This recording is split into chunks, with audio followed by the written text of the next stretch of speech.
আপনি জানলে অবাক হবেন, এত বড় বড় সাপের চামড়া দিয়ে কি হয়। আসলে এই বড় বড় সাপের চামড়া দিয়ে পৃথিবীর সবচেয়ে দামি বুট, জুতা, ব্যাগ, মানি ব্যাগ এবং আরো দামি দামি জিনিস তৈরি হয়।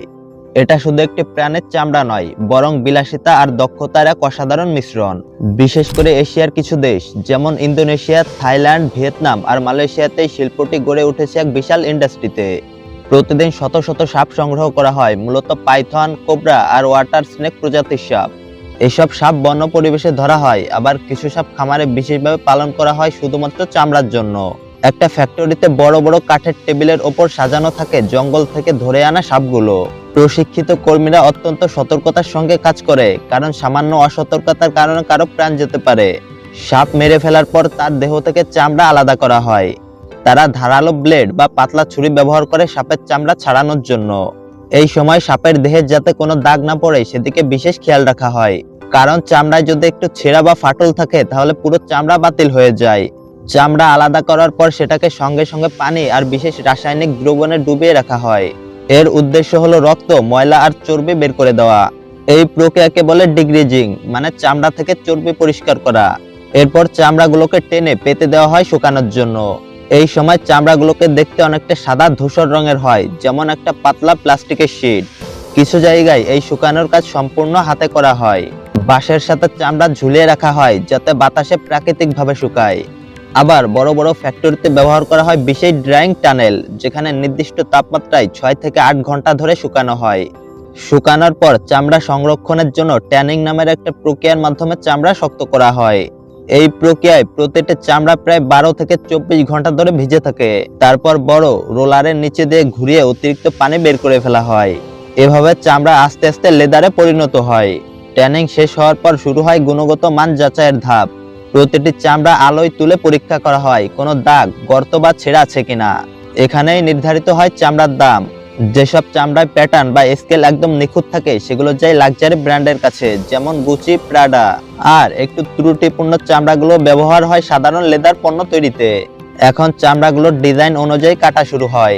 প্রতিটি অংশে থাকে নাম্বার কোড, যাতে জানা যায় কোন চামড়া কোন ব্যাগ বা জুতায় ব্যবহৃত হবে। একজন দক্ষ কর্মী প্রতিদিন প্রায় 30 থেকে 40টি চামড়া প্রক্রিয়াজাত করতে পারে। তাদের অভিজ্ঞ চোখে বোঝা যায় কোন অংশটা সবচেয়ে সুন্দর স্কেলের আর কোনটা কেটে বাদ দিতে হবে।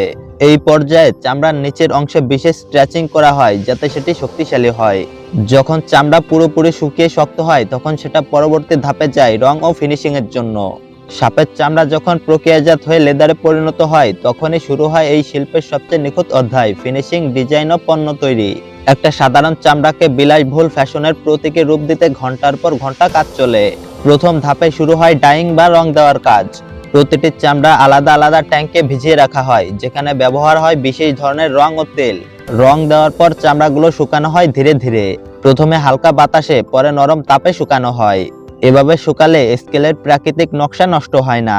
শুকানোর পর একে বলা হয় ফিনিশ লেদার।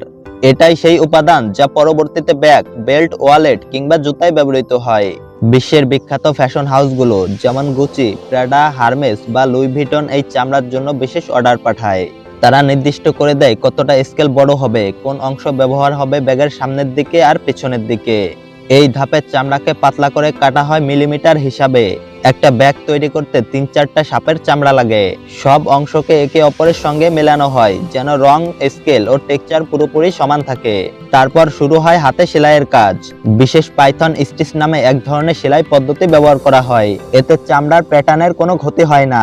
এটা সম্পূর্ণ হাতে করা হয়, কোনো মেশিনে নয়। একজন দক্ষ কর্মী একটি ব্যাগ তৈরি করতে প্রায় 2 থেকে 3 দিন সময় নেয়। ব্যাগ বা ওয়ালেট তৈরির পর শুরু হয় ফিনিশিং। এই ধাপে ব্যবহৃত হয় বিশেষ তেল, ওয়াক্স এবং চকচকে কোটিং।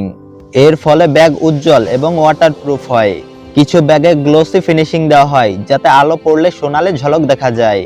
আবার কিছু ব্যাগে রাখা হয় প্রাকৃতিক স্কেলের টেক্সচার, যাতে সেটা সত্যিকারের সাপের চামড়ার মতোই লাগে। শেষে ব্যাগগুলো 24 ঘন্টা শুকানো হয় কাচের ভেতরে, যাতে রং আর বালিশ ঠিকমতো বসে যায়। যখন সব ব্যাগ প্রস্তুত হয় তখন প্রতিটি পণ্য আলাদা সিরিয়াল নাম্বার যুক্ত করা হয়, কারণ আন্তর্জাতিক বাজারে প্রতিটি সাপের চামড়ার ব্যাগের জন্য আইনি ট্র্যাকিং কোড থাকা বাধ্যতামূলক। এগুলোকে বলা হয় CIDS কোড, মানে convention on international trade in endangered species. তারপর প্রতিটি ব্যাগ আলাদা বাক্সে প্যাকেট করা হয়, বিশেষ কাগজে মোড়ানো হয় যেন স্কেলে কোনো ঘর্ষণ না লাগে। এরপর সেগুলো রপ্তানি করা হয় ইউরোপ, আমেরিকা ও মধ্যপ্রাচ্যের বিলাসবহুল শপিং মলে। একটা ব্যাগের দাম দেওয়া হয় প্রায় $1000। কিছু বিশেষ ডিজাইনের ব্যাগ বিক্রি হয় $20,000 পর্যন্ত। একটা মাঝারি সাপের চামড়া স্থানীয় বাজারে $50 থেকে $100 বিক্রি হয়, কিন্তু সেটা প্রক্রিয়াজাত হয়ে ব্যাগে পরিণত হলে দাম হয়ে যায় কয়েক $1000। ইন্দোনেশিয়া ও থাইল্যান্ড এখন বিশ্বের সবচেয়ে বড় পাইথন লেদার এক্সপোর্টার। প্রতি বছর এই দুই দেশ থেকে প্রায় 4 লাখ সাপের চামড়া রপ্তানি হয়, যার বাজার মূল্য প্রায় $30 মিলিয়ন। একটা সময় মানুষ সাপকে প্রচুর ভয় পেত, আজ সেই সাপের চামড়ায় বিলাসিতার প্রতীক হয়ে উঠেছে। এটাই ছিল ফ্যাক্টরিতে সাপের চামড়া থেকে ব্যাগ তৈরির সম্পূর্ণ প্রক্রিয়া।